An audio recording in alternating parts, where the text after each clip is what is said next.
She can start the Zoom. No, it's okay. Okay, thank you so much. Thank you.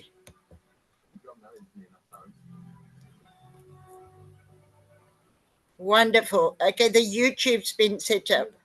If anybody's having any problems on the Wi-Fi, you can see there's a YouTube link, but you need to sign in first. Remember, we need your signing in for the certificates. So everybody must sign it. Joseph has posted the document, I think. Yeah. Nikki, excuse me, may I know that on what page it's a streamline is hello? Hello, I can hear you. Yeah, I want to know that from on which page is streamline? Let's talk. Can you send that link? Yeah, Joseph has posted it. Have a look. He posted it on the group. Look on the group. If you don't see it, tell me. You can post it again. But please stay on this one until we get started. Let's start first before you go onto YouTube. Thank you.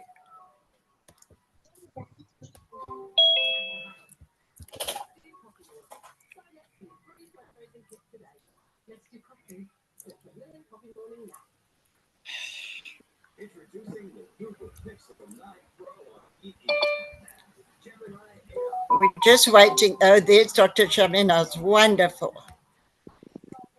Dr. Shaminaz, you're all sorted. Dr. Shaminaz? Yes. There Nikki, you go. You can start. You can start. Okay. Can you hear me, Nikki? We can hear you clearly. Okay. We can hear you. Okay. I hope Tabassum is there. Tabassum, I told you to just send me message if you're not audible, if I'm not audible. Okay. You are audible. You are audible. You can go ahead. No, actually, in between, there are some internet issue at my side. Okay. Okay. So, good evening, good afternoon, good morning, everyone. This is Dr. Shaminaz from the digital platform of GPLT, which is Global Peace Let's Talk. Me and my team give a warm welcome to all the delegates who have joined from different time zones. There are people from all over India. Some of my senior have joined from different parts of India, my students.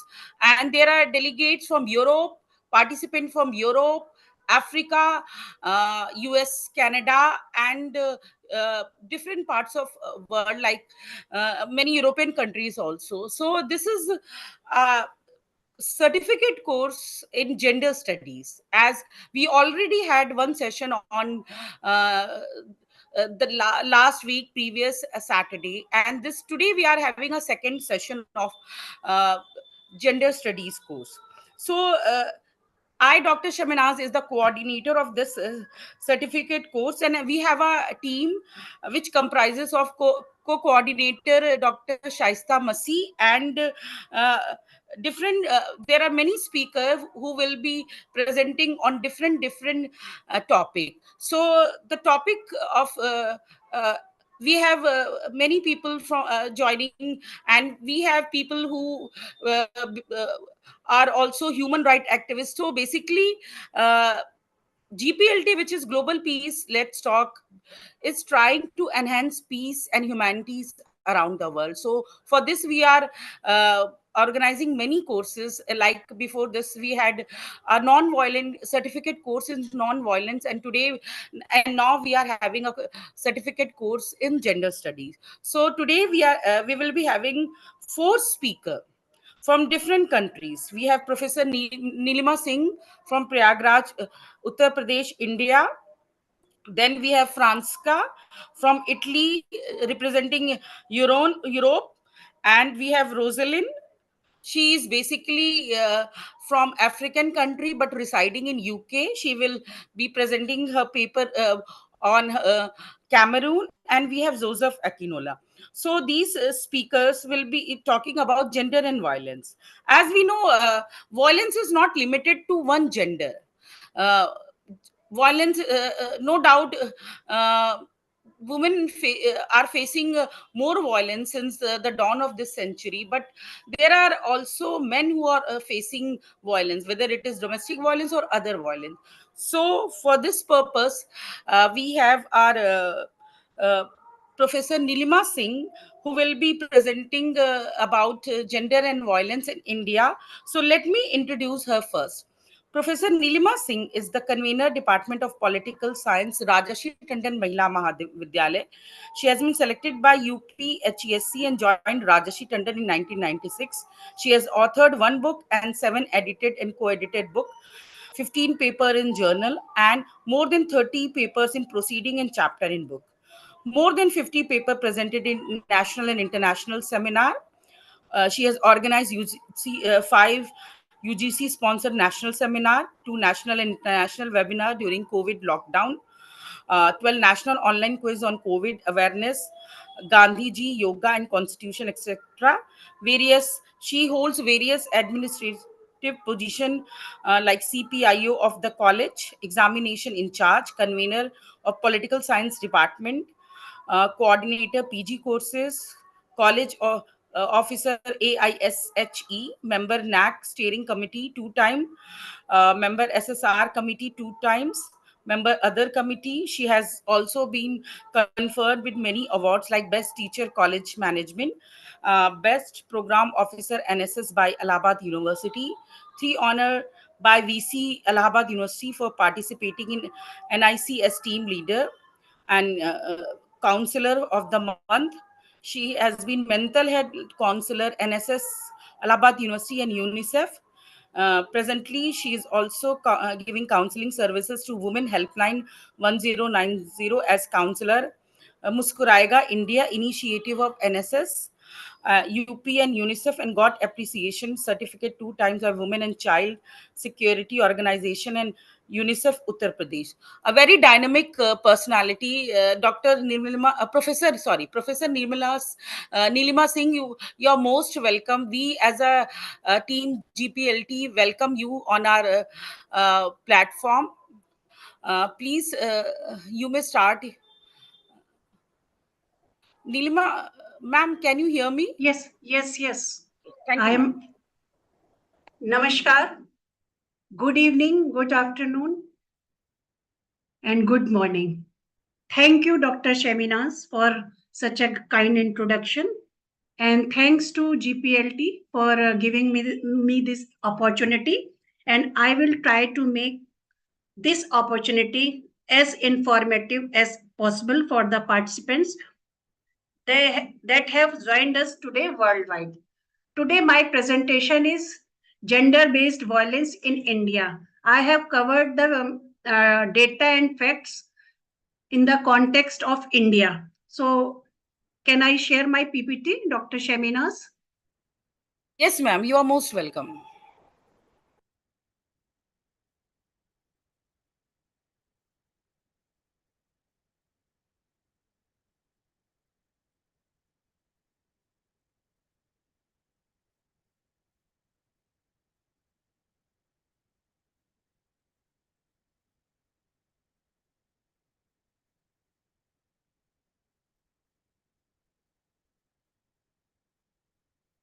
So, my topic is gender-based violence and human rights in India.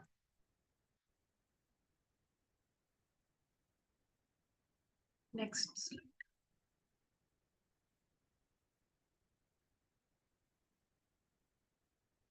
So, first, we should know what is the meaning of gender. Gender refers to the socially constructed roles, behaviors, expressions, and identities of girls, women, boys, men, and gender diverse people. It influences how people perceive themselves and each other, how they act and interact, and the distribution of power and resources in society. Gender identity is not confined to a binary, means girl or women, boy or men, nor is it static. It exists along a continuum and can change over time. there is considerable diversity in how individuals and groups understand, experience, and express gender through the roles they take on, the expectations placed on them, relations with others, and the complex ways that gender is institutionalized in society.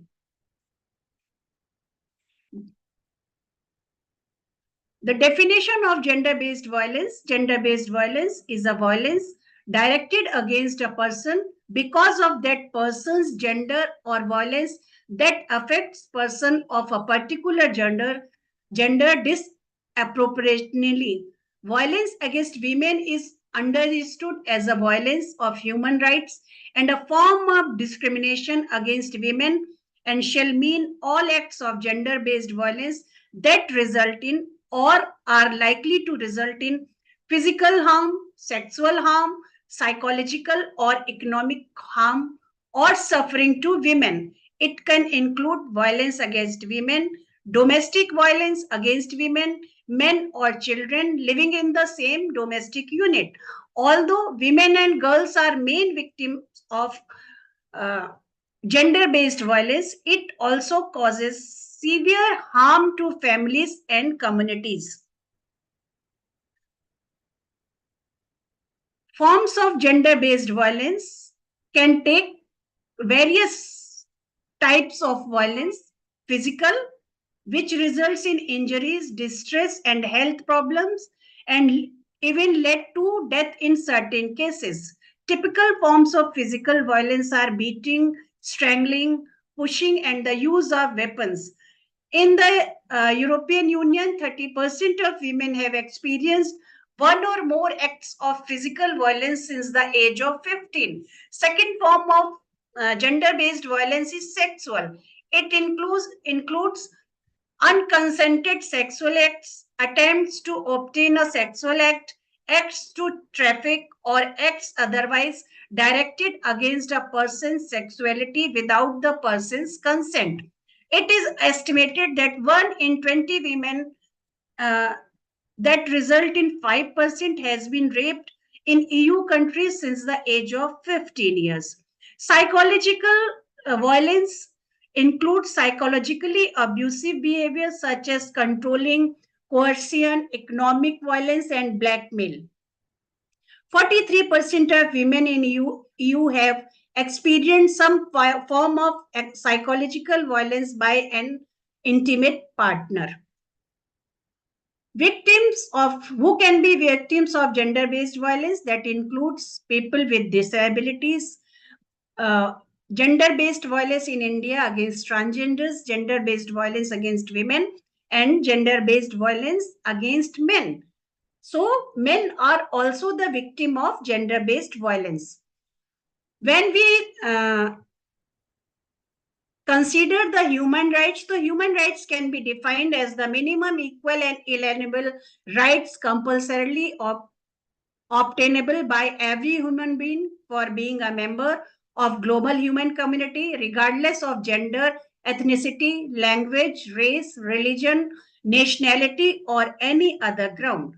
Women have to face discrimination, injustice, and dishonor based on gender in every walk of life. Protection of the human rights of women under international law.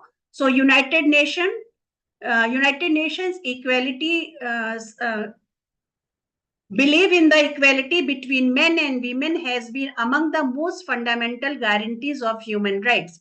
Adopted in 1945, the Charter of the United Nations sets out as one of its goals to reaffirm faith in fundamental human rights, in the dignity and worth of the human person, in the equal rights of men and women.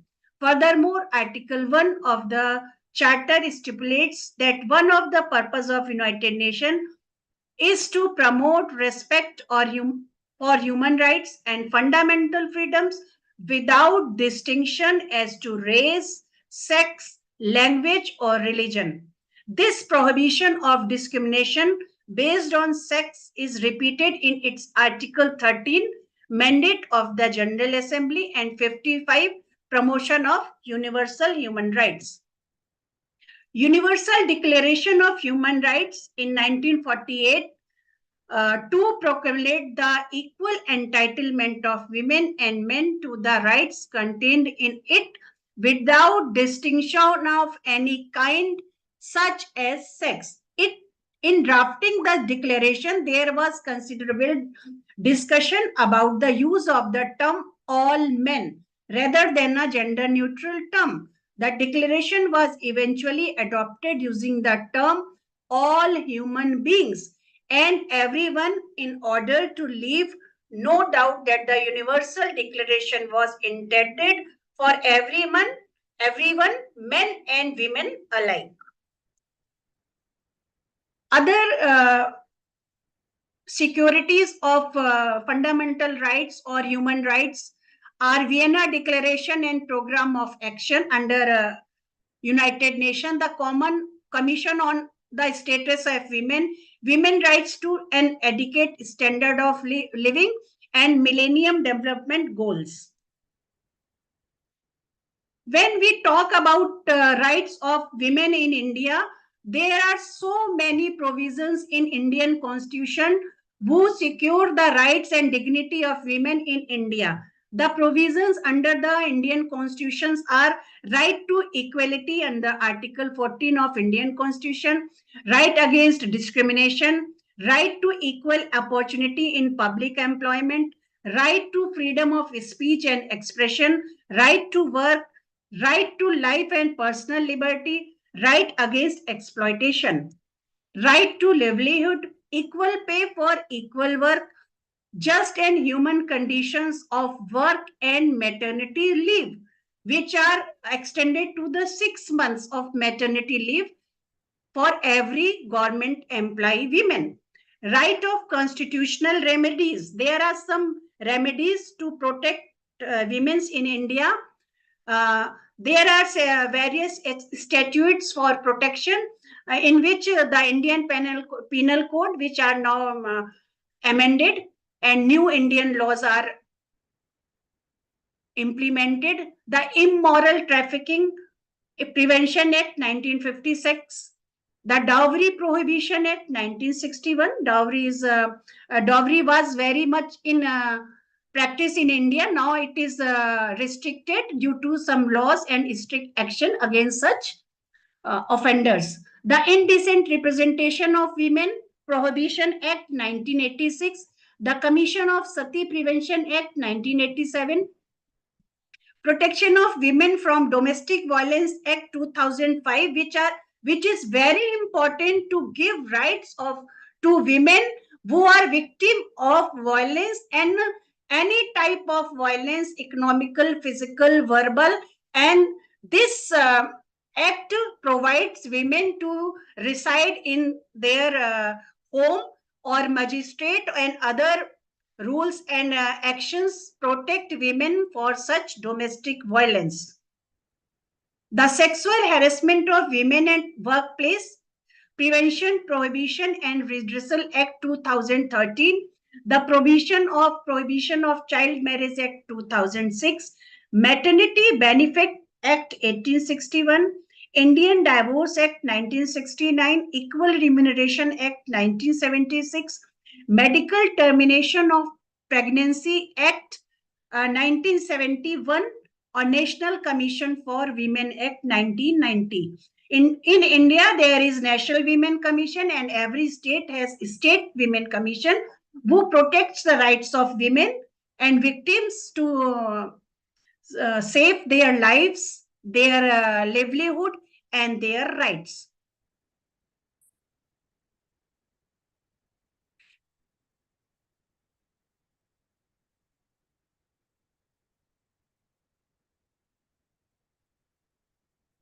To enforce the security and acts, there are so much provisions and schemes from the government of India to protect women in India.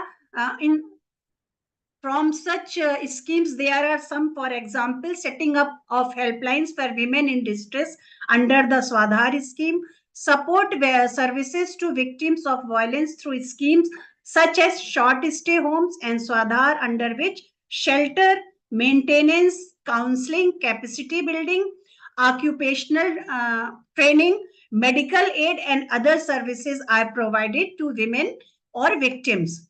Grant in aid schemes providing assistance for rescue and rehabilitation of trafficked victims, as well as prevention through special scheme in source areas of trafficking, redressal of grievances through intervention of national and state commissions for women, organizing legal literacy and legal awareness camps in large scale in every part of states and even village or small cities. There are so many legal literacy and legal awareness camps which awares the women and girls for their rights, sensitization of judiciary and police and civil administration on gender issues.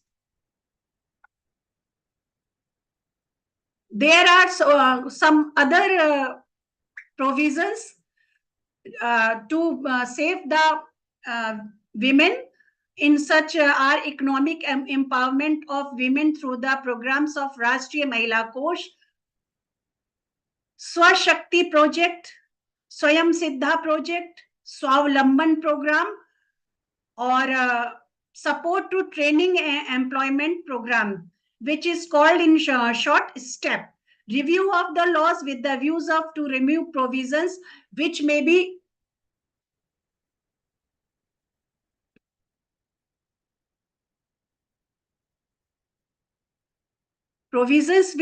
discriminatory to women and to enhance the punishment for crimes against women. Follow up of reports of cases of atrocities against women received from various sources, including NCW, that means National Commission for Women, with concerned authorities in central and state governments.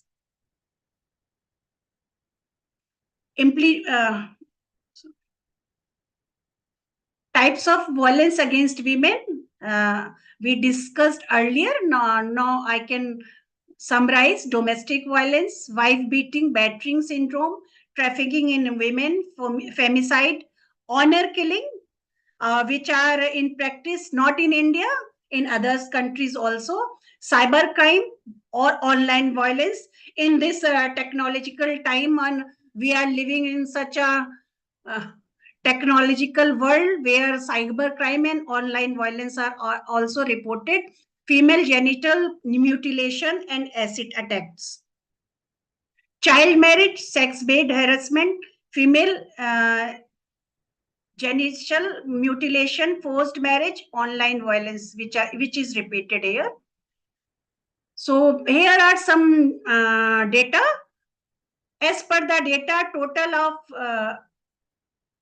4,28,278 cases of crime against women were registered in 2021, which is increasing figure compared to the year 2020. Then the rate of crime against women or the number of incidents per lakh population also went up from 56.5% in 2020 to 64.5% in 2021. The report shows with the maximum number of such cases, which is 31.8%, falling under the cruelty by husband or his relatives. NCRB report, National Crime Report in India, 2021 shows the increase of 15.3% in crime against women in 2021 as compared to a year ago, that means 2020, with the number of incidents of such crimes 1 lakh population also witnessing a rise of 8% across India. Latest data released by the National Crime Records Bureau shows. Here is some charts which is 5-year comparison of incidents of crimes against women, or in 2021, this is highest in numbers. So 2020, it decreases comparatively to 2019, but increased in 2021. Then fewer dowry cases. Just said earlier, I have said earlier that dowry cases reduced, or compared to 5-year data, we saw the decrease of dowry deaths or violence related to dowry, which is decreased compared to previous years, 2016, 17, 18, 19, or 22. Kidnapping and abductions is a very major problem in cities, in rural areas, and this increased according to NCRB data. So in 2000 to 2021, we saw some decrease in 2020, but it increased in 2021. After a drop 2020, rape cases spike again, or we can say in 2020 there was corona, or were locked in, people were locked in their home. There was not offline work, people were not going, so that may be the reason, the decrease of rape cases, and that increase in 2021. Victims of cruelty by husband or his relatives, it also increased in 2021, and compared to last 5 years, it is highest in the number. Only 2020, 2000, in every type of violence or cruelty, there is decrease in 2020, but increase in 2021. So, women have always been an important and sacred place in Indian civilization. They are glorified here as a mothers and worshipped as a goddess.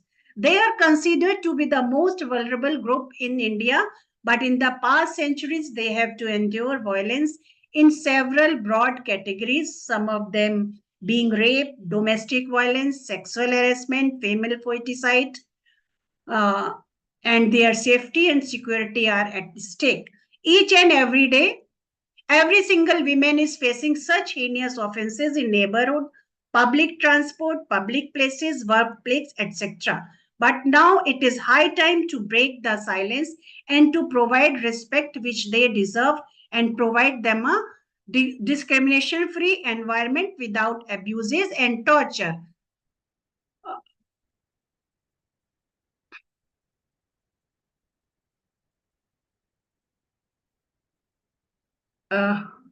But all such data doesn't mean that India is only the country where women are the target and where women are facing violence, cruelty.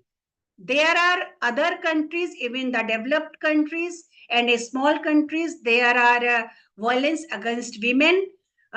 National Center for Injury Prevention and Control, Center for Disease Control and Prevention, it shows that in 4 women, 1 woman in 4 means 24.3%, and 1 in 7 men means 13.8%. Age 18 and older in the United States have been the victim of severe physical violence by an intimate partner in their lifetime.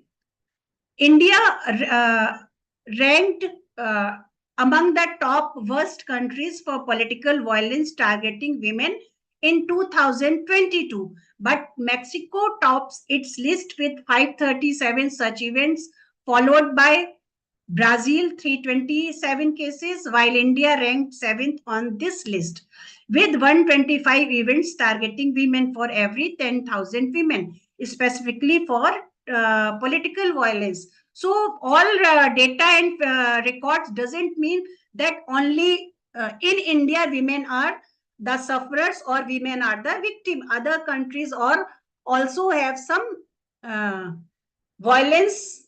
Even men are also facing the domestic violence in India and all over world. I have not the such data at this time, but in Indian context, I can say that men are also facing domestic violence, and spousal abuse is not, they are also facing. In a study of 1,000 married men among the various age groups from 21 to 49 years of age in the rural village of Haryana, 52.4% males experience gender-based violence in India. 51.5% of males have experienced some sort of torture or violence at the hands of their wives or their intimate partners in their lifetime. So this is the very surprising data. We talk about gender-based violence. We only talk about violence against women, but there are some incidents where there are some records and reports that shows the men are also the victim of domestic violence. 10.5% of males have experienced gender-based violence at the hands of their wives or intimate partners in the last 12 months. The most common spousal or domestic violence against men is emotional and physical. Female partner wives, they blackmail or they emotionally torture, physically torture their husband or their life partners in India. Or we can say the less figure data or reported case are there in India for violence against men. Or I can say if there is a study, we can say that in other countries, men or there are less reported case of violence against men, or reasons for unreported cases of violence against men are generally stereotyped again male, because they are masculine, they have masculine power, how they can report violence against, matlab they can show or they can report the violence. Fear of fake cases. Sometimes male or men have fear that some fake cases can be reported against them, or there are several cases of rape which finally prove that there are fake cases, or so men fear to register or report the case. Societal and family pressure. So let's it go. Please adjust or save your marriage, etc., etc. Denial. No female or other person can say that I have tortured or I have attacked or I have took violence against men. Role of gender biased laws in making the situation worse. To protect the women in India, there are so many laws, and these gender biased laws sometimes prove to be the worst situation for men. They can be targeted or they cannot be able to save their lives or their violence, or cannot be able to prove non-guilty. Gender neutral laws is the need of the hour. So there should be laws which can be which should be gender neutral laws.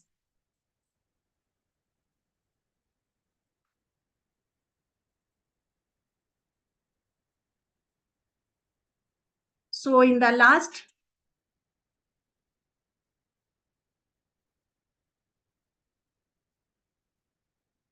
in conclusion, we can say gender-based violence is a serious problem that needs to be addressed. It affects not only women, but men also, and can have a lasting impact on saviors, whether it is women or men. There are many ways to prevent and respond to gender-based violence, and it is important for everyone to be aware of these issues. Gender neutral laws are the need of the hour. Thank you so much for giving me this opportunity. Thank you, Dr. Sheminas, and thanks to GPLT team. Thank you so much, Professor Nilima Singh, for such a comprehensive, insightful, and data-based presentation. Indeed, you have given a balanced picture. Mostly we talk about gender-based violence against female, but in your presentation you have presented gender-based violence against men also. So, since we started late and we have paucity of time, so we can take only one question. If anybody wishes to ask question from Professor Nilima Singh, you may go ahead, but we'll take only one question. Anybody from the participant want to ask question from Professor Nilima Singh? Yes, Tina Jones. Unmute yourself. Thank you for this insightful presentation. I wanted to know, has India, do they have any laws that are protecting women or protecting everyone from facilitated technology violence? You mean cyber violence? Tina, Yes. June, you are asking that are there any laws regarding cyber violence against women in India? Dr. Nilima Singh herself is the in charge. Ma'am, can you reply to her question? Thank you. You are muted. In India, there is laws against cybercrime. There are helplines to respond every complaint registered on a cybercrime, and very soon action takes, and victim can get relief from that side. So there are so many there are laws against crime, and there are so many platforms and helplines there. Indian victims can contact and complain. Even ki online complaint can be registered in India. This is also the facility Indian government and state governments are giving to their people. So I can, you are satisfied with my answer? Thank you. I would Tina Jones, we have another speaker also. So yes. Okay. please, You. we will be doing some more workshop related with this gender violence against women. So we can take this question afterward, because there are people from different time zone, and it is very late in India and other parts and our side, like in India, Pakistan, Sri Lanka, Nepal, and Bangladesh. People have joined from our part of the world now, so it is late here. So we can take a question in some other session. Now we have second speaker, Dr. Arch Franca Colosa from Italy. She is the member of the UNI, Union of International Architect. She is a poet, writer, a retired teacher of technology, design and history of arts. She's also was on board on behalf of the Italian Ministry of Foreign Affairs at IMI of Istanbul, Turkey. She is a multilingual author of more than 18 books.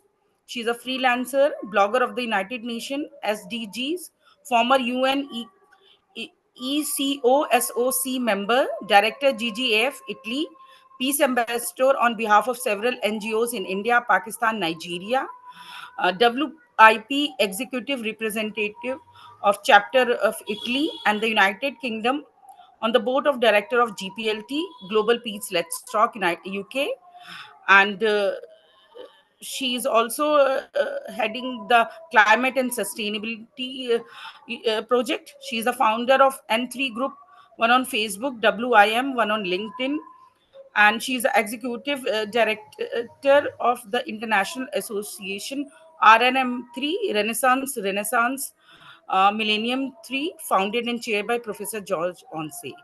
So, Arch Franca, you are most welcome. Please go ahead with your presentation.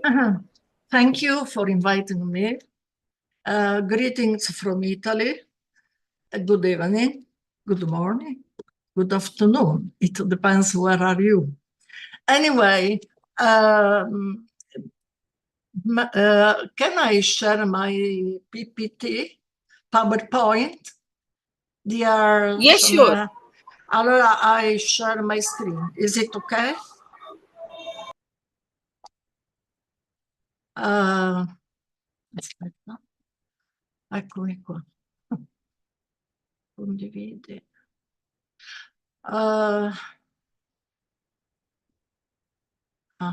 This is my presentation.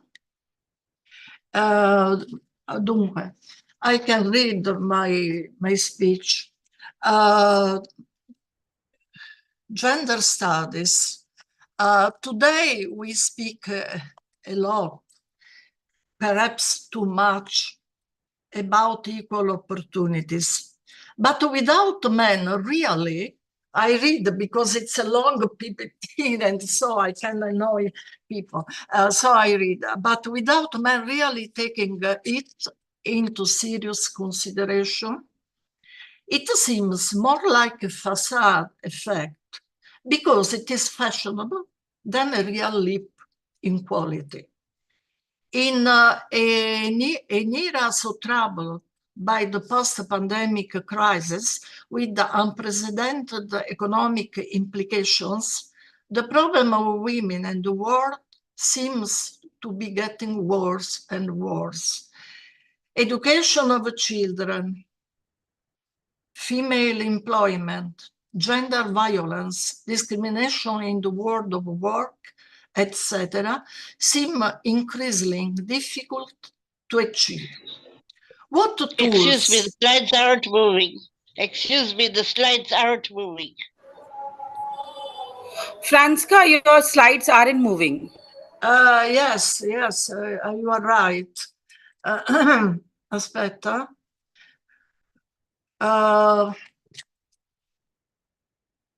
Can you, I have a, can you share or can you see or not? Ha fatto confondere le idee. Eccomi qua. I am moving the screen. Excuse me, we can see it. Can you see or not? Can you see? Yes. Perché it's long, so I cut something. I have prepared especially to let you understand better the all the questions. I don't read everything, not too long. In an era so troubled by the post-pandemic crisis with unprecedented economic implications, the problem of women and the world seems to be getting worse and worse. Education of children, female employment, gender violence, discrimination in the world of work, etc., seem increasingly difficult to achieve. What tools can then be put in place to deal with this emergency? The female problem seems to emerge even more in war zones, such as Syria, Sudan, Somalia, Yemen, and so on, or where the lack of freedom and free communication, rape, violence against the women, and more, is added to an impoverishment of the female conditions that represent a cry of alarm that must be responded to quickly before the situation worsens further with further damage to the mental health of women themselves. The male position is not always able to understand the complex female universe, to perceive its emotional difficulties, material and spiritual needs, together with the expectation of a better life. We often talk about female empowerment to ride the growing wave of a discomfort of enormous proportions with the exclusive intent of proposing themselves as mediators or protagonists. The image on social media is the one that prevails over a sincere attitude. The slides aren't moving again. Excuse me, the slides aren't moving again. Excuse me, I didn't understand. Sorry. I don't want to share all my my screen. I want to read my relation, this relation. Can I go on, or should I stop? Franziska, please go ahead. Okay. The real note to untie is violence against women that has worsened even the West, because I have to speak about West problems. And despite more favorable working conditions and apparent democracy. The number of victims, I've underlined here 30%, the number of victims and forms of violence in Italy, especially in my country, 31.5% of 16, 17 years olds, 6 million and more, have suffered some form of physical and sexual violence in their lives.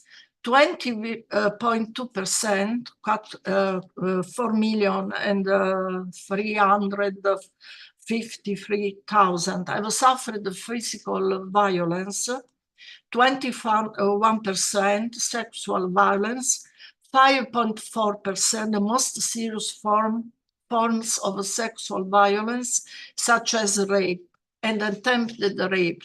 It is important to immediately resolve the two issues, education and economic independence of women, which also means getting to the heart of the economic crisis that is gripping us and that often causes situations of hardship and violence against women, the weakest elements of the social link together with the children. Now, work situation of the women. Work situation of women in Europe. Comparing similar dichotomous situations in Europe, it is clear that France has even surpassed the very advanced Norway. It is well known that Northern European countries are at the forefront of equal opportunities. In fact, female employment, even in relation to occupational groups that are normally a male prerogative, corporate boards of directors, university government, and so on, as well as equal pay for men and women, are the flagship of Northern European countries. Policies for young people and women can boast legislation suited to the new challenges that the post-pandemic imposes on us. Italy, my country, on the other hand, is like the rearguard of this European system, aimed at distributing increasingly emerging roles for women. Why? Too much bureaucracy and cumbersome laws and so on. France, on the other hand, has managed to overcome the gap in female employment and today can boast about 46% of female employment, even in managerial positions that are usually a male prerogative, while in Italy it stands at a paltry 13%. Even foreign careers, the result of immigration, are not counted as they provide the necessary support to families in caring for the elderly. In short, the Asian situation is, especially in Pakistan, India, where women have more marginal roles compared to the West, in addition to the plague of child marriages, it is certainly worse than in the West. Overpopulation, even in Africa, makes female progress difficult and sudden change substantially impossible if human rights are trampled on every day. The basic condition, therefore, to establish a great balance where I find the Asian and African social structure much more unbalanced is one, in-person schooling, an essential and indispensable tool not only for education, but also for pedagogical and mental health.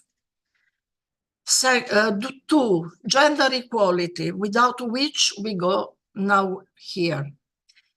It is therefore useless to fictitiously celebrate Women's Day every year if these knots are not untied without forgetting then that the role played by women as an age over their male colleagues due to empathy and the predisposition to sacrifice, also having a brain capable of excelling even in the so-called hard sciences, debunking the false myths of the past.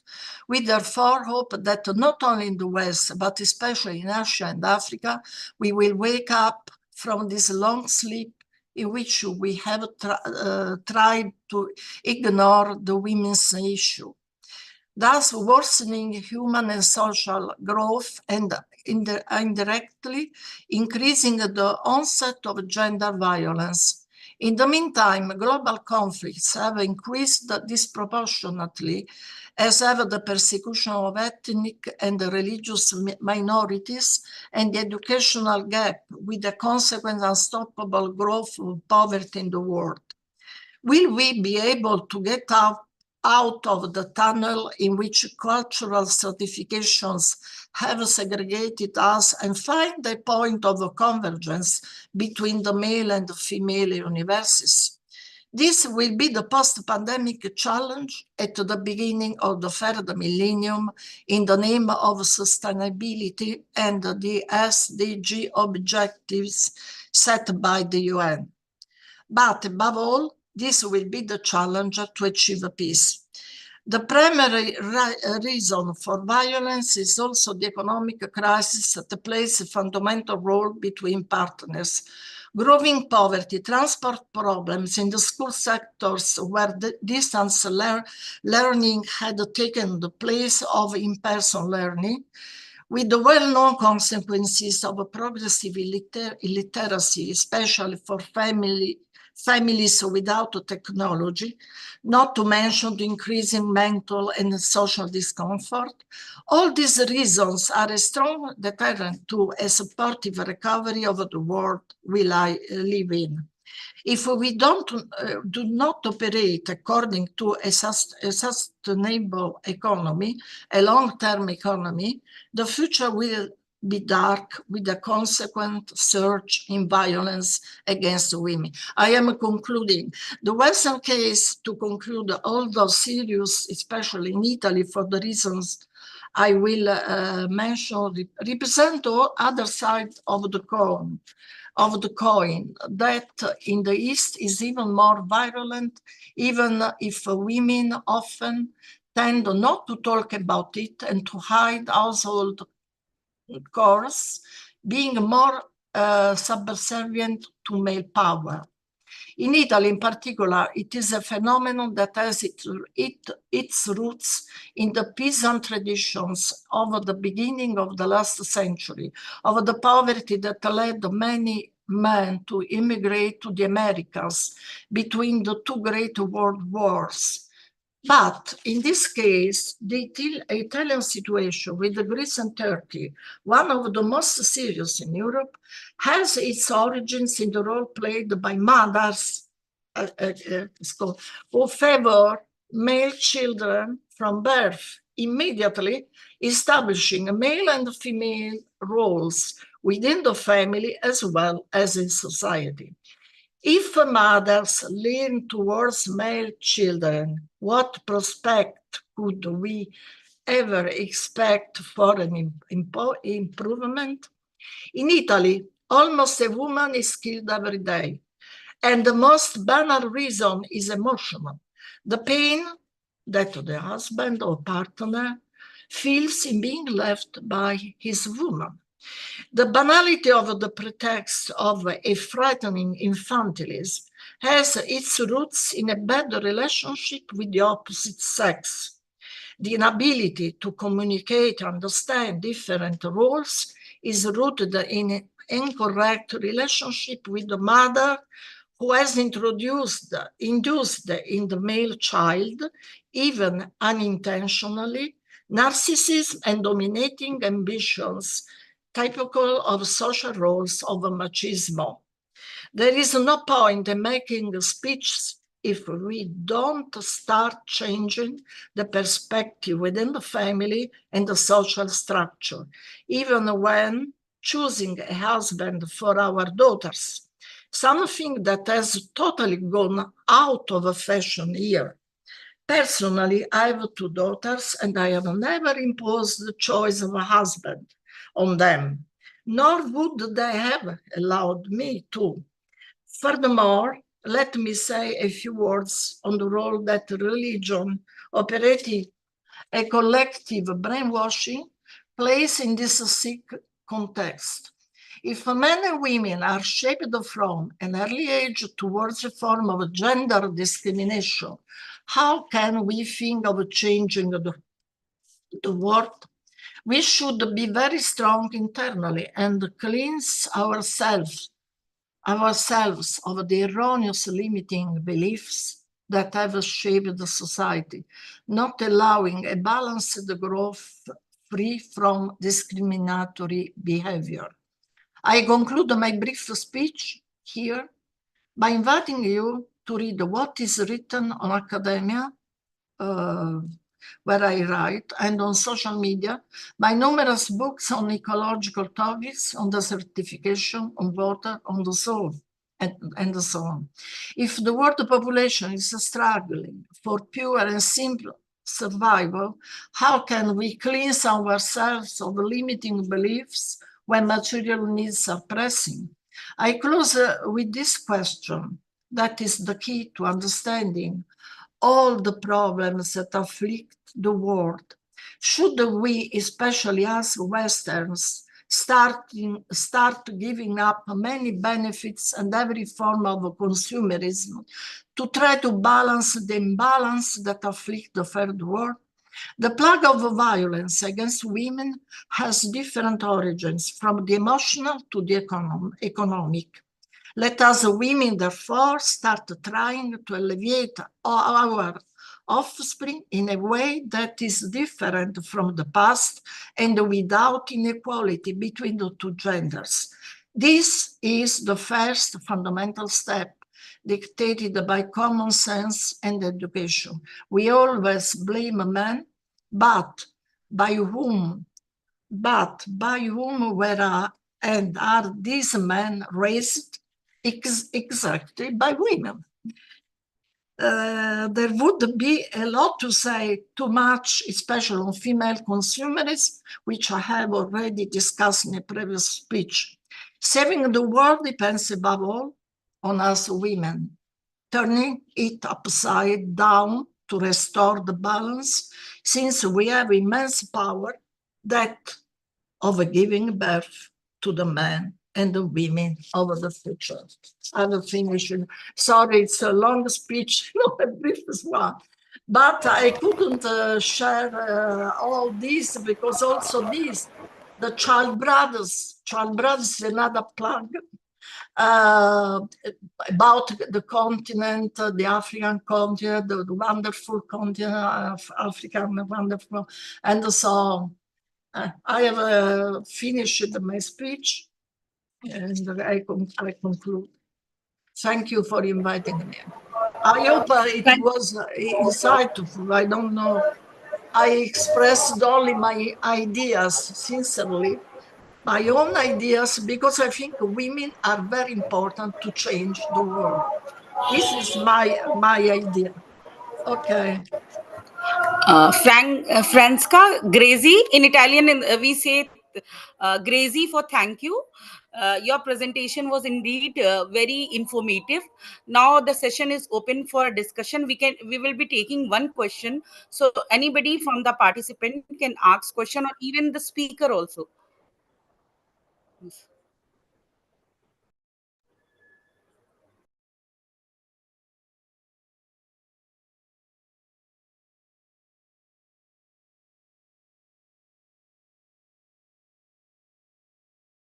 I think Reverend Yul Bhatti want to ask something. Sir, do you?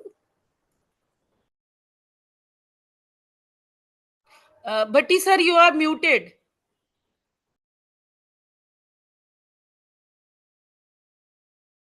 Unmute. Yes.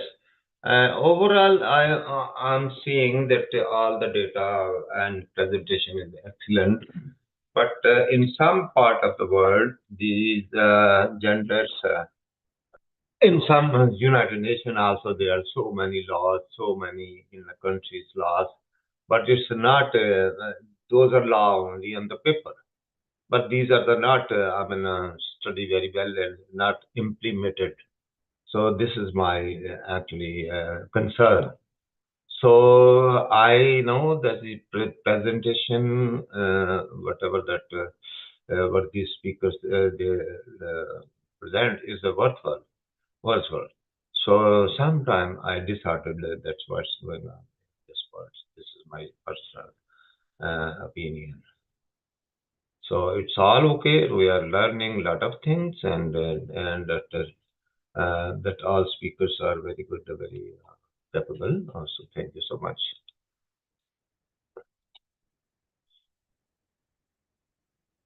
Thank you, sir, for the discussion. Now we have a third speaker, Rosalind.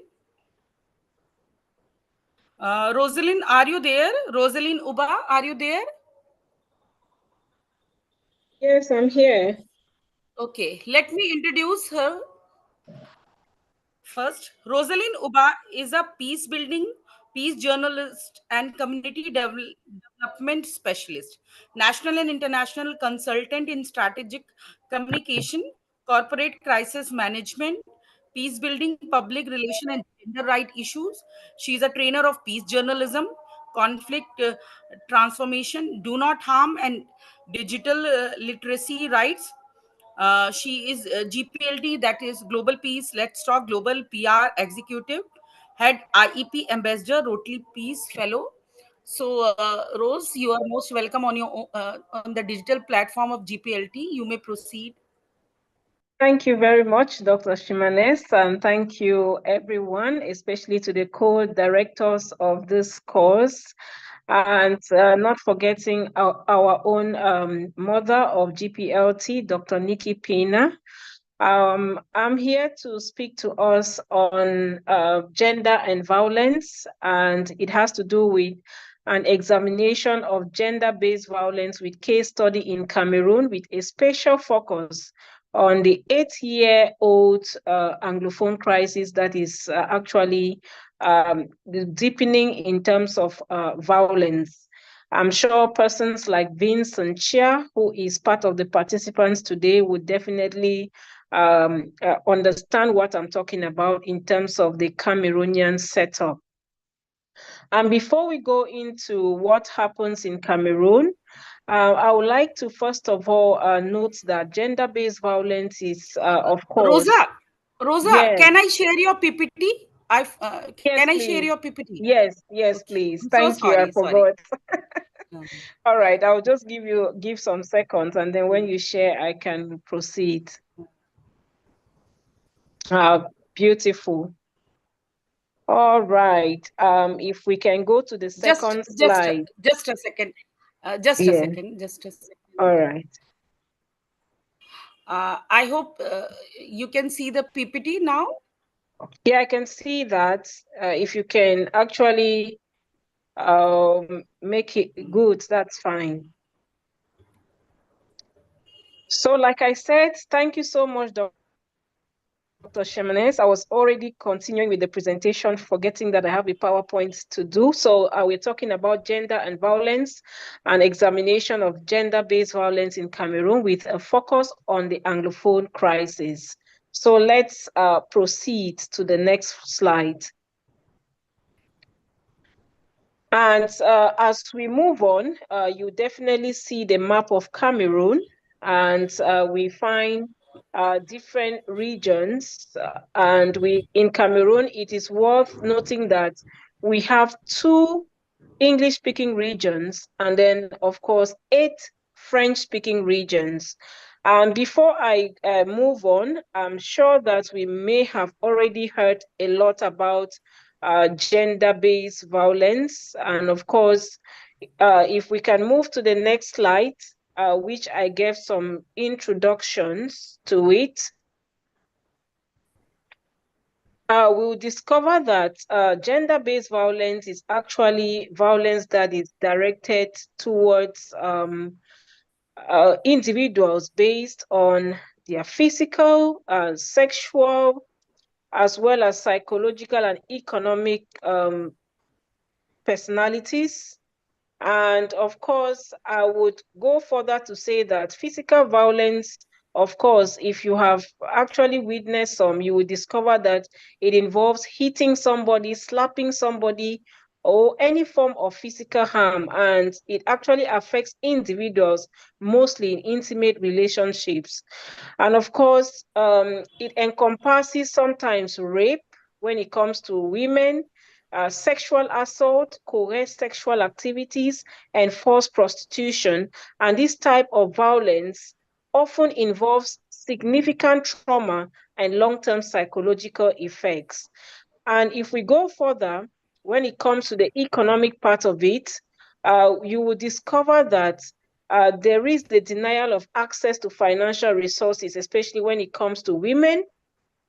And this can trap individuals in abusive situations due to financial dependency. And just to let you know that 1 in 3 women worldwide experience physical or sexual violence in their lifetime, according to the World Health Organization report of 2021. And these statistics underscores the widespread nature of gender-based violence and its critical impact on women's health and well-being. So let's go to slide 3, Dr. Shimanes, where we are now going to the crux of the matter. And slide 3, it's about the gender-based violence and the Anglophone crisis, which has gone on for over 8 years today. And if you look at the map, I've already talked about the situation where 1 in 3 women worldwide experience physical and sexual violence. Can we now move to the next slide where we delve into Cameroon properly?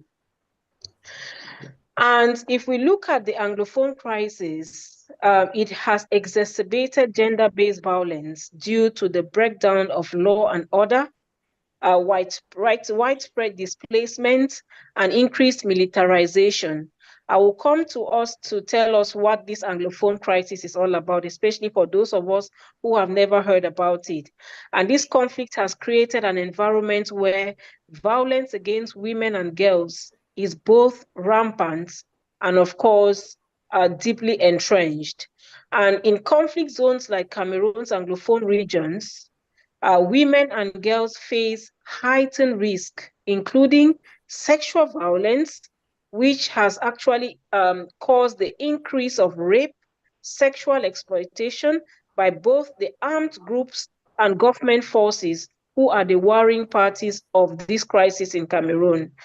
To go further, there has been forced displacement in terms of victims of this crisis. Women and girls are particularly vulnerable during displacement. They face the risk of violence in refugee camps and host communities. I take us to economic hardship borne by this crisis. If we look at it, we've already had lots of loss of lives, economic disempowerment exacerbated by women's vulnerability. Now, I want to take us to a very, very specific case. There is a case of 1 village in one of the English-speaking regions of Cameroon, and it is called Nkambe. And one of the small villages under Nkambe is called Ngabu. And today, there was a massacre in 2020. If you can take us to the next slide, Dr. Ximenez, it will definitely tell us what this is all about. And so for the incident, the Ngabu massacre, from what you see on the picture, it already tells you that it was a tragic incident where women and children were targeted. On the 14th of February, imagine, it was Valentine's Day. Lots of women and children, to the tune of over 40, were killed. And before they were killed, lots of women and girls were sexually violated, and they equally faced physical abuse. In these incidents, civilians, including women, were executed by armed forces, with many women subjected to sexual violence before being killed. It is really, really lamentable. They had to give a national day of mourning because of these kids, these women and children that were killed. And so this conflict has led to widespread human rights abuses. You cannot talk gender-based violence without talking about human rights. And this includes gender-based violence. And during these incidents or this massacre, international and local organizations have been working on documents, especially to make sure they paint a picture of these abuses and provide support to survivors. And this has been done through various local organizations on the ground, though access is often restricted due to the security situation as I speak up to today. So when we go to the next slide, Dr. Ximenez, I would like us to situate ourselves to a historical background of this crisis. And the Anglophone crisis, for those who do not know, if you see that picture already, the Bali massacre, I'm going to come there. You see a father crying because of the child that was burnt in that house to ashes. If you can imagine, a girl child of not up to a year burned to ashes in the house. So this crisis began in 2016, and it was protest by lawyers and teachers from the English-speaking part who felt marginalized by the predominantly French-speaking side of Cameroon. And so this peaceful protest escalated into an armed conflict involving separatist fighters and the government forces. Separatist groups declared independence for the English-speaking regions, and which was not recognized internationally. And this declaration marked a significant escalation of these violent conflicts. The conflict has intensified with ongoing military operations, frequent human rights abuses, and significant civilian casualties. The situation has led to widespread displacement and deterioration of living conditions. As I speak with you right now, over 700,000 people are internally displaced due to the conflicts. Reports indicate ongoing extrajudicial killings, torture, widespread gender-based violence, severely impacting the civilian population. Now, let me come to how this crisis has affected women in terms of this gender-based violence. If I pick the first one, sexual violence, women in the English-speaking part of Cameroon face systematic sexual violence, and this has been as a result of the ongoing crisis, including rape by both armed groups and government forces. And violence during this time, for these 8 years, has been used by these warring parties as a tactic of terror and control. Many women were abducted and are still being abducted by armed groups and forced into marriages and servitude. These abductions lead to severe psychological trauma and loss of personal freedom. The crisis has led to significant economic hardship for women, especially widows. Widows are now burying their husbands who have been killed. You can imagine. Loss of livelihoods and access to resources further traps them in poverty. They are left with the role of breadwinners. And of course, when they are displaced to refugee camps, women face heightened risk of violence and exploitation in the displacement camps in Cameroon. Limited resources in these camps and inadequate protection exacerbate their vulnerability. Of course, there is that increased burden of care left in the hands of women. Displaced women often become primary caregivers of children and the elderly, increasing their physical and emotional burdens. Now, when we talk about domestic violence in terms of this crisis, you will discover that women have been stigmatized as rape survivors. Women have faced stigmatization in terms of being raped. Survivors of this sexual violence often face stigma and social isolation, leading to mental health issues and, of course, further marginalization. And the trauma it will interest you from the violence and displacement contributes and has continuously contributed today to a rise in mental health challenges, including depression and anxiety in many women in Cameroon. What has this crisis done to many women, especially the girl child? They have forcibly been recruited by armed groups in the English-speaking parts. They are serving currently as combatants, messengers, sex slaves, and laborers. They are vulnerable to sexual violence and often coerced into sexual slavery by the armed groups. Of course, I will not fail to mention that they are at a high risk of sexual exploitation, trafficking, forced marriages. They are currently on the rise due to the instability caused by the conflicts. If we go towards education, schools have been closed down. Over 80% of schools in the English-speaking parts of Cameroon, schools have been closed down, burnt down, or destroyed due to the conflict. And this severe disruption affects children's access to education and their future prospects. And the girl child is not left out.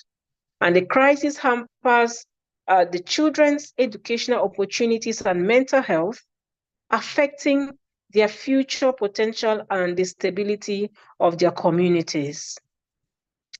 Now, let us revisit the Ngabu massacre. In February 2020, this Ngabu village in the Northwest region was attacked by government forces. Women and children were targeted, resulting in multiple instances of rape and severe physical abuses. And then again, in January 2021, we had the Bali massacre. It's another village again in the northwest part, one of the English-speaking regions in Cameroon. Armed forces allegedly executed civilians in this village with reports of sexual violence against women during the attack. Now, when all this is happening, what is the government response? The government's military actions in the Anglophone region have been widely criticized for human rights abuses, including excessive force and targeting of civilians. There have been limited efforts by the government to protect women and children amidst the conflict, with inadequate support structures for victims of violence. And of course, we are glad that the International Red Cross has been there to provide medical care, psychosocial support, and advocacy efforts to address the immediate needs of affected populations, especially the vulnerable population, which are women and children. Of course, UNICEF and UN Women have focused on the protection of women and children, as well as promoting peace talks to resolve the conflict. Of course, there are some barriers towards addressing gender-based violence in the conflict in Cameroon.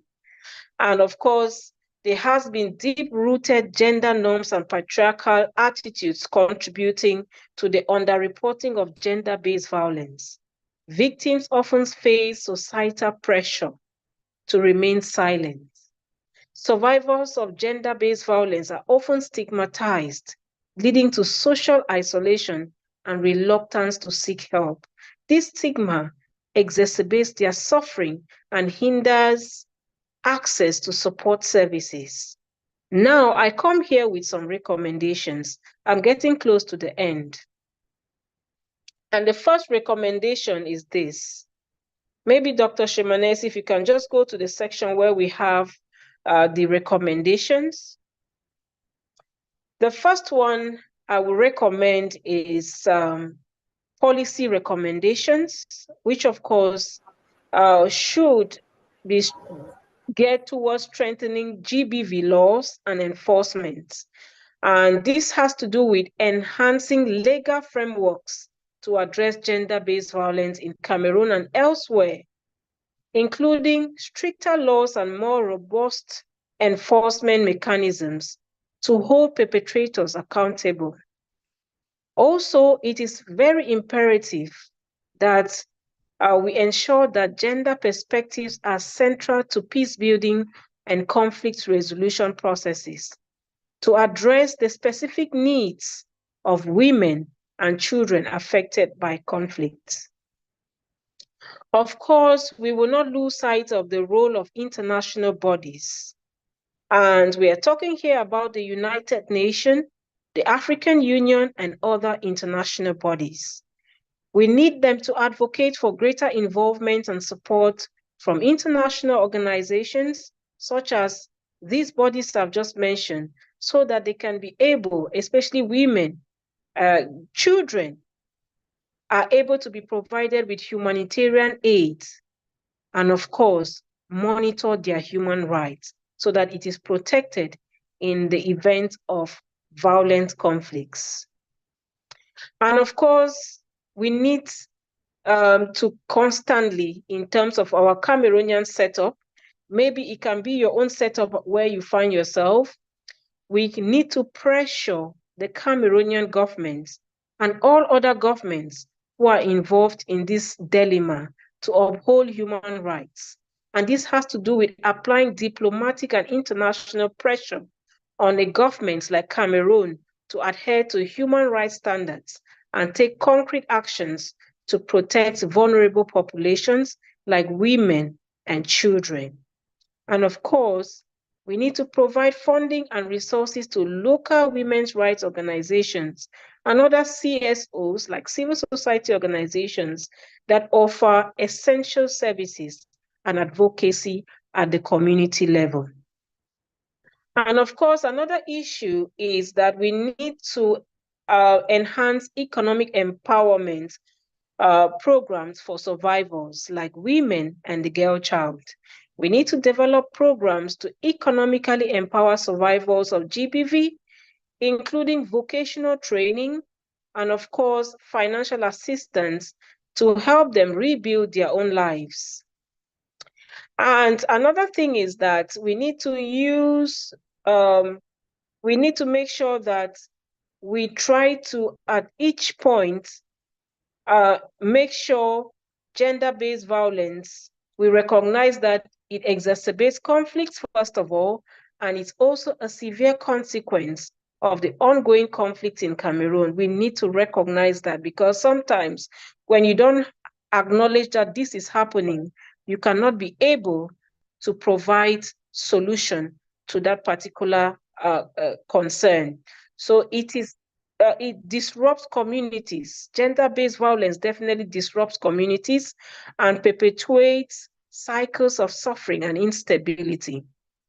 And the Anglophone crisis and its impacts on women and children has disproportionately affected women and children, leading to increased violence, displacement, and suffering. And this is what we definitely need to do. We need a multifaceted approach, and addressing GBV will require a comprehensive approach that involves government action, international support, and local community efforts to effectively protect and support survivors like women and children. And so what is my call to action today? The first thing is I am here to urge policymakers who are in this platform right now, even as students, organizations and individuals like you and I, for the enforcement and enhancement for the protection of women's rights in conflict zones to prevent and address gender-based violence. And of course, there is that need to provide support to non-governmental organizations and initiatives that are working on the ground to provide aid, support survivors, and address gender-based violence. So if all this is definitely enacted, or if you and I put efforts to provide all these in terms of recommendations, strengthening GBV laws and enforcement, and integrate gender perspectives into peace-building processes, we will definitely be going a long way to incorporate, to even include the women in terms of contributing towards the solution when it comes to gender-based violence. So thank you very much. And I think I want to end here for today. Hoping that we can have some contributions from your end or questions and answers. Thank you for listening to my presentation. Thank you so much, Rosaline, for such a sensitive presentation. And we hear so many news, but we have not heard about these massacres happening in in African world. Maybe we hear few news from Africa. Mostly, each country have their own type of news that they focus mainly on either their country or to the Western world. So it is a pity that we have not heard about these massacres. So now the session is open for discussion. Anybody would like to ask anything? Just one question.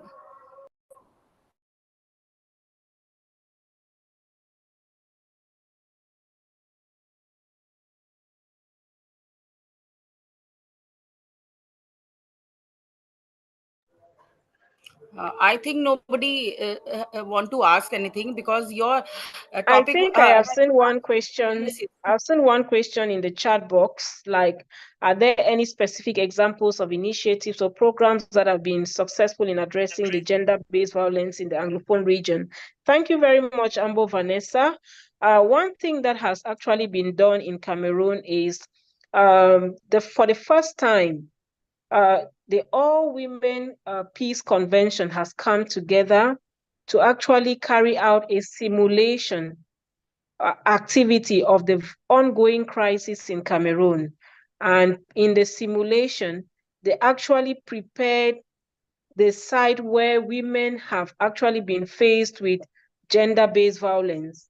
And they actually did like a dramatic presentation, putting themselves even in the position of the warring parties and acting, and finally sent the video of that presentation to the Prime Minister's office and to all other stakeholders.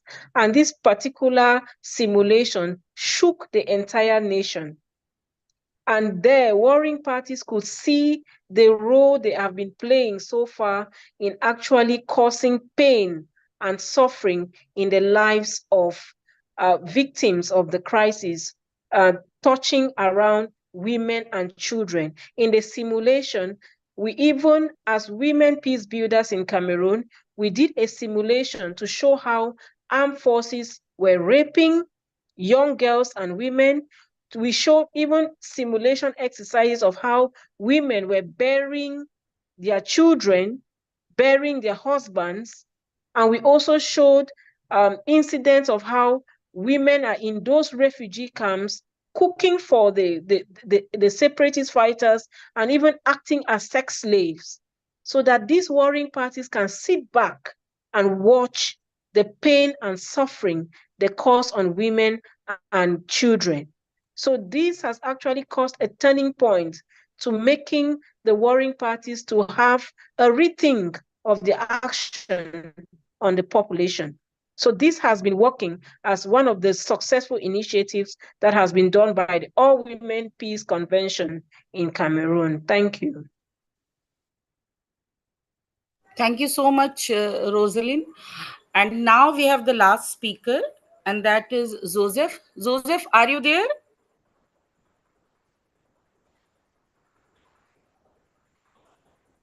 Joseph Akinola, a very active GPLT member.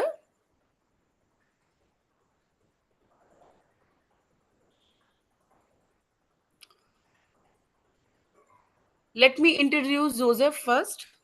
Joseph Akinola is a humanitarian media consultant and an ICT professional, a creative writer, published author, radio and TV producer, and a certified member of the USA Federal Chaplain Association's Service and Unity International INC.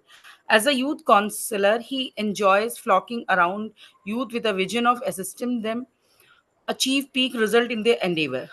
He's passionate about social change and development, especially when it comes to SDG 17, which is to strengthen the means of implementation and revitalize the global partnership for sustainable development with organizations across the globe. Uh, he was trained by Federal Radio Corporation of Nigeria as a radio producer in advanced radio production. Akinola has served as a volunteer staff as the personal assistant to the head of department production radio Nigeria training school 2010 to 2014 and has trained over 1700 radio producer in radio program production while serving. Joseph Akinola was trained by Independent Television Producer Association of Nigeria, ITPN, in cinematography, video editing, TV production, and film directing. Currently, he is serving as an elected executive director of publicity for Independent Television Producer Association of Nigeria. He is among the board of trustee and executive national publicity secretary of Christian Writer Association of Nigeria. Currently, he also works as the Director of Information Communication and Technology at SAGE Foundation, SAGA Foundation, uh, INC Laos, Nigeria. He is also appointed as the Coordinator, IT Brand and Media Volunteer Officer in International Cities of Peace, Laos, Director of ICT and Youth Leader at Kingdom Warrior Foundation, LA, California, IA, California. Economic Justice Team Support at We the World, Board Member, Executive PR and Branding, and the Executive Personal Assistant to the Foundation, CEO at Global Peace Let's Talk, Volunteer ICT Media Officer at World Humanitarian Organization for Peace and Equity, ICT and Media Consultant at Regnum International School of Captaincy, to mention a few. He is the CEO of House of Joseph International Enterprise, ICT, Telecommunication and Publishing, and CEO of Hallmark Global Services Limited. And he has set up a number of production and live broadcast studio for some individual organization and ministry with training. Being an humanitarian, Joseph Akinola is the president of B Hallmark Entrepreneurial Empowerment Program, which has trained and certified over 100 students since August 2018 in web designing, blogging, photos, and journalism, photo blogging, digital studio marketing, photography, videography, photo editing, video editing, and digital studio management. Uh, he is the SCR arm of B Hallmark Global Services Limited. He currently serves among the ad hoc International Advisory Board of Goodwill Ambassador and works at the IT Media Director Andrew Network.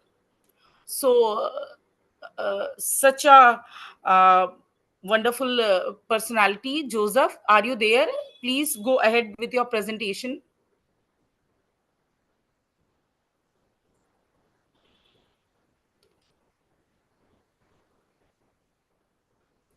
He will be presenting gender violence in Africa.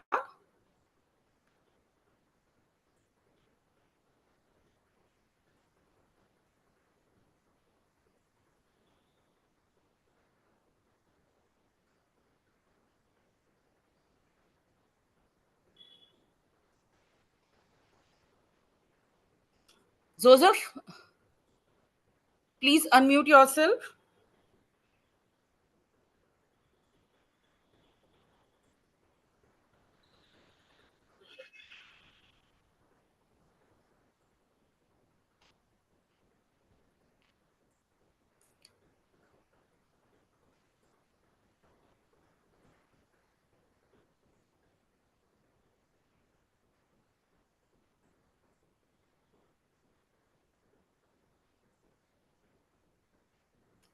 So this is his PPT, Gender Violence in Africa.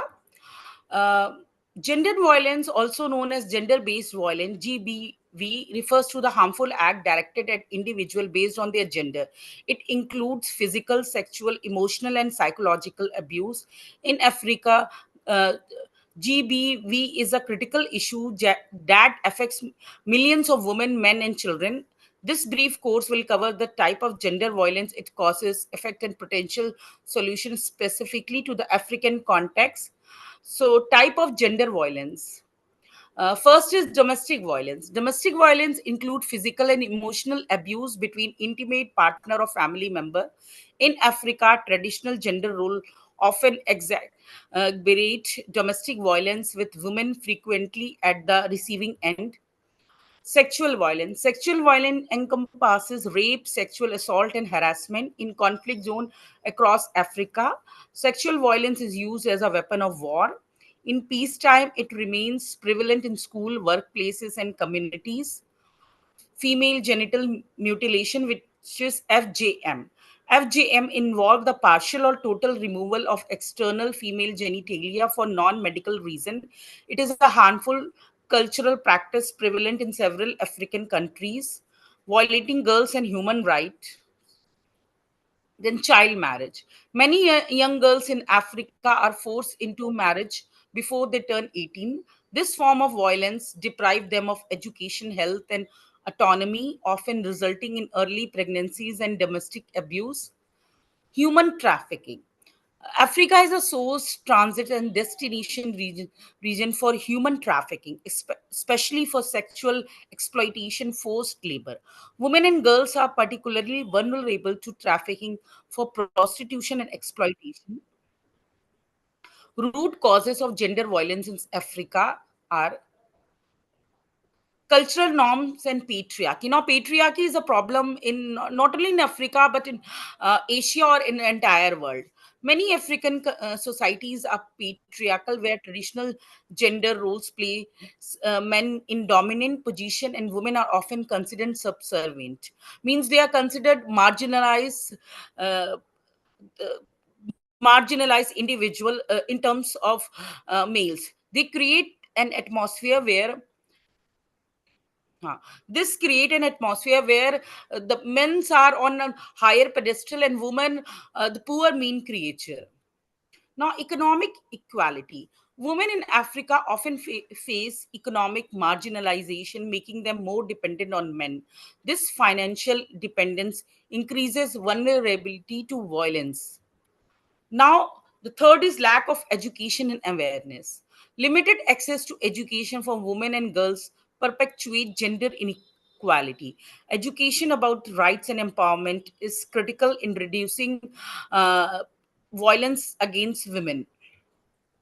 Now, conflict and displacement. During times of conflict, the breakdown of law and order leads to increased violence against women and children. Women in refugee camp and conflict zone are especially vulnerable to sexual violence.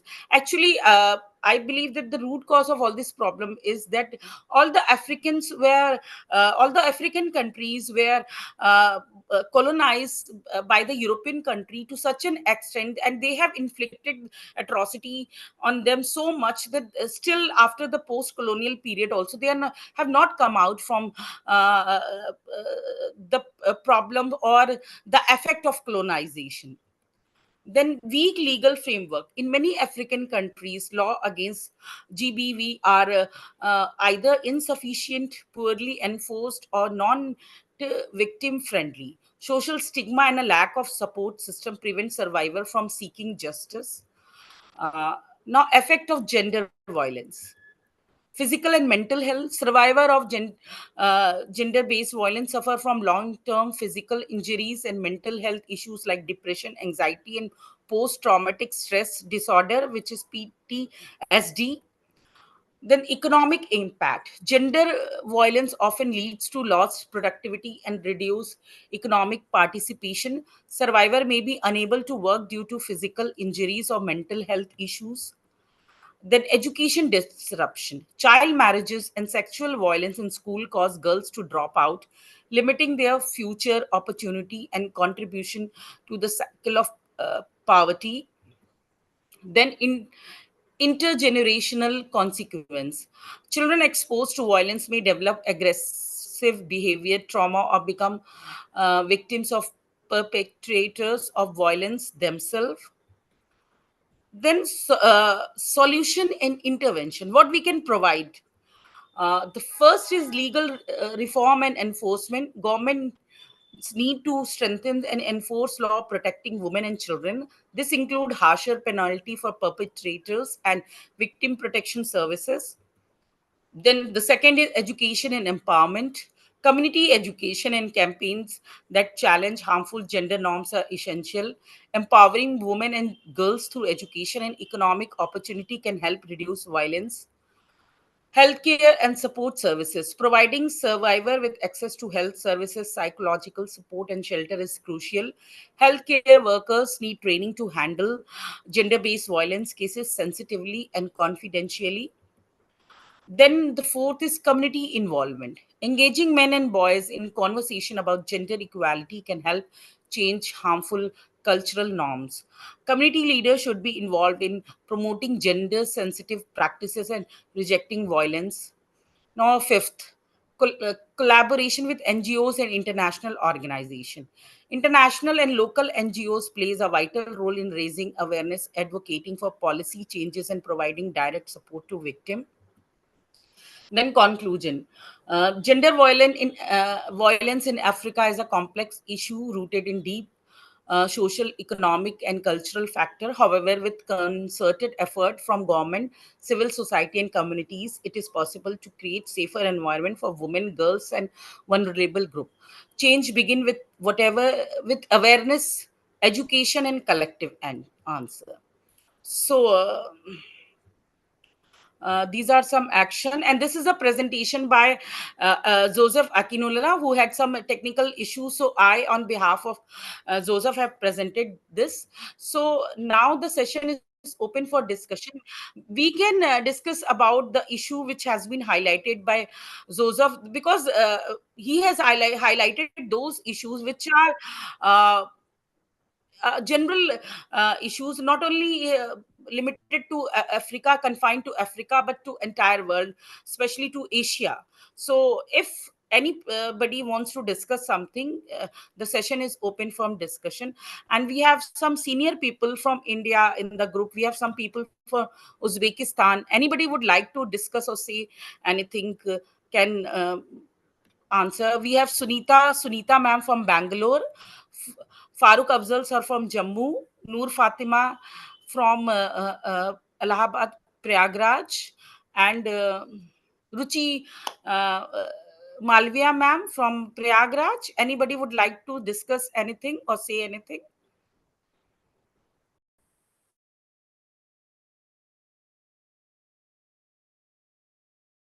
Is Professor Dr. AMB KMA CPA Shanul. I'm sorry, I'm not able to pronounce your name. Please go ahead. Thank you. Thanks for the opportunity. May I first thank all the good speech that you have been making. All the ladies have been very informative. I would just like to suggest that in today's time, many people have smartphones. Hello, do you listen to me? Am I audible? Yes, ma'am. Hello, Go am I ahead, audible? please. Yes, ma'am. Go ahead, Yeah. please. In today's time, many people have smartphones, and I suggest that we should develop an app that connects the police stations the what we call the government officials that will help the victims at immediate step. The no need to file a FIR like that. There should be a quick step to control the measure. That's all my suggestion. Thank you. Exactly, ma'am. You are right. Anybody else? Lots of people are there from Africa. If anybody would like to say anything, you're most welcome.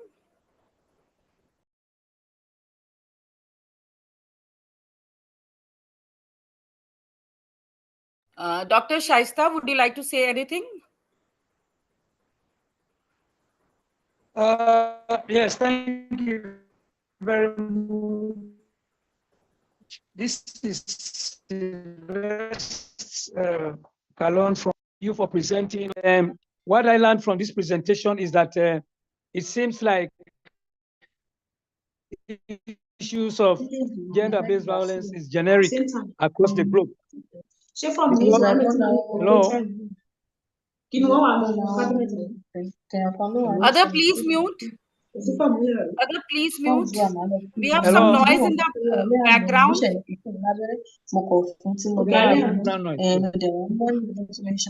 Kolade, Simisola, Matilda, please mute yourself. Sir, please Hello? go on. Yes, please go on. Yeah, so like I said, the issue of gender-based violence is generic across the globe. From the presentation, you find out that the root causes are almost the same in all the countries. And to share my experience, we are now having an alarming situation in Sierra Leone. Very recently, a lady, a communication expert, was killed by her fiancé out of gender-based violence.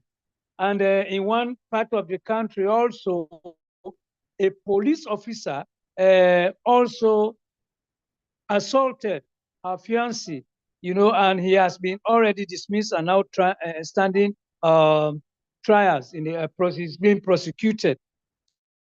So this issue of gender-based violence, I was trying to say, if, for instance, like the Global Peace Let's Talk can see whether we can have a sort of network, to see how we will respond, because governments are making laws, but these laws are either weakly implemented or they are not. So how can we come in as maybe gender specialists now come in, supported by GPLT to form network for early response?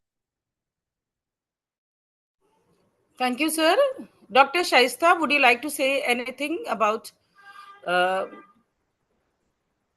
last presentation? Yeah, Dr. Shaminaz, hello. Hello. Yes. Go ahead. You're audible. Dr. Shaista, you are audible.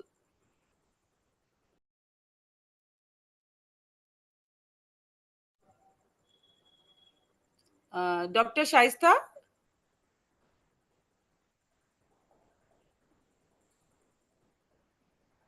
Dr. Shaista, you are muted. You joined from Eliza's account, I guess. Hello? Eliza. Hello. Yeah. Yes, now it's Dr. working. Shaista. Now it's working. So I want Yeah. to say thanks to all of you for giving such a great presentation, and it had really been an enlightening session. And experts from their various spheres presented their lectures, and I hope everybody from the members and participants have gathered some knowledge on the topic. So I want Dr. Shaminaz to take over, please. Hello. Thank you. Hello. Thank you, Dr. Shaista. And there are some people who want to say anything. Juliet and Maxibanda. So please go ahead. We can have Juliet first. Okay. Good evening, everyone.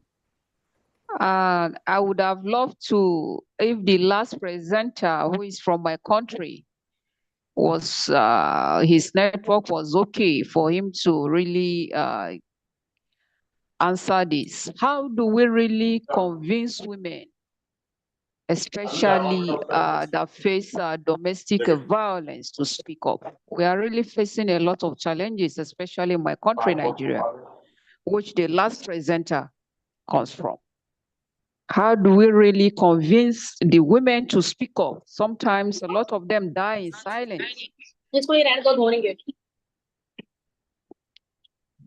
Are you with me? Please mute yourself. Others, please mute yourself. Please. Can you hear me? Yes, please try to speak just one or two sentences, because the time is up and we have to end the session. Okay.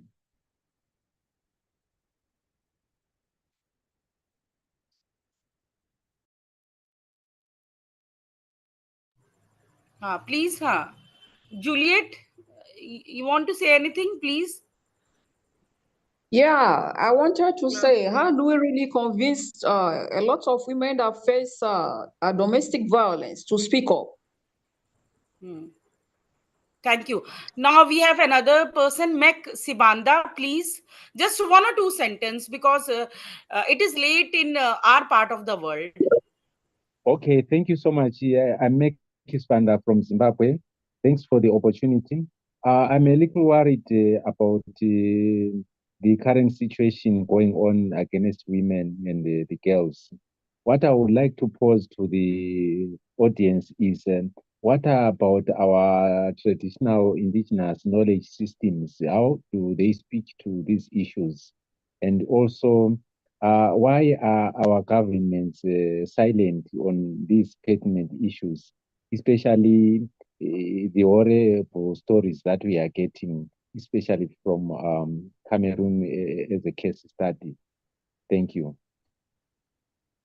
Thank you so much. Now I request Nikki De Pina, our host and the founder of GPLT, to end the session by proposing vote of thanks. Nikki De Pina, please. Thank you very much. I would like to thank every single person that registered to attend this course. I think most of all, we're learning that women are not being treated right in the world, across countries. In every single war and conflict, it is the women that suffer the most, because they are the ones that have to protect their children. What is happening in our world today is we've got refugees piling up into areas where there's no safety, where rape and abuse is very open.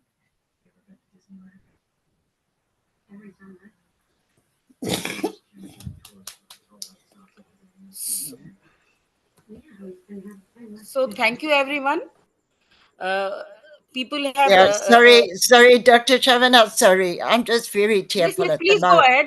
Nikki, yeah, please go ahead. I'm just very tearful because the stories have been so sad. So my request is that the suggestion made earlier that we mustn't just do this session of Zooms and leave it. We need to see what we can do together to find a way to get government to notice that change is very necessary. Thank you so much. Thank you. Thank you, everyone.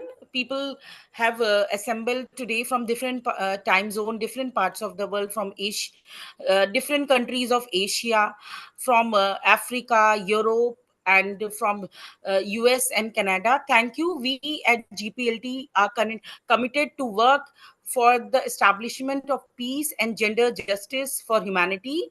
Thank you, everyone. Thank you for today's session.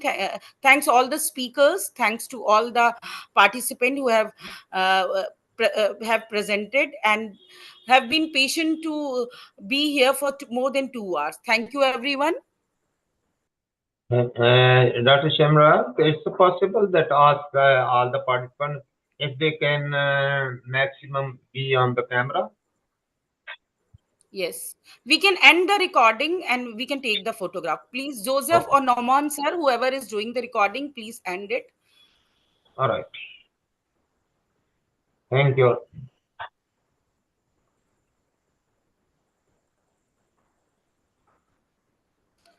Thank you.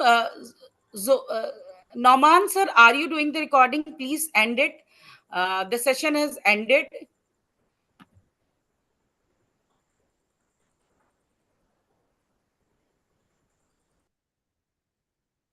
Okay, bye.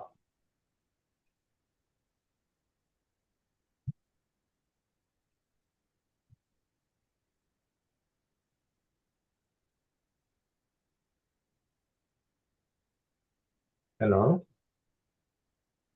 हाँ meeting खत्म हो गई आदमी आ गए हैं meeting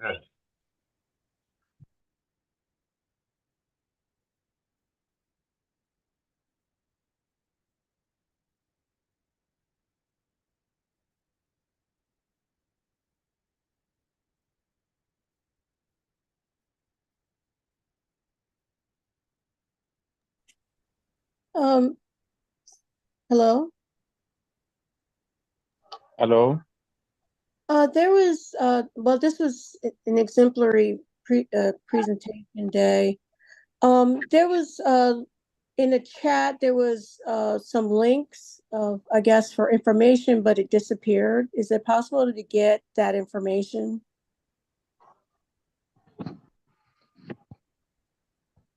I think it may have been deleted. I'm not sure.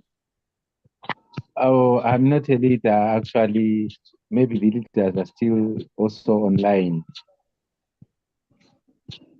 Okay, I'm not sure. Maybe I'll just send it in the our group chat, and maybe someone knows or has it. Yeah. Okay. Thank you so much. Yeah. Have a wonderful weekend. Same to you. Bye for now. Bye. Thank you.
kubona Bhekani.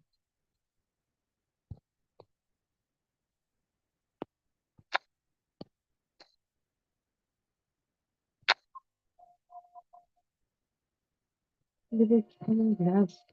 Isizwe lethu. Isizwe lethu.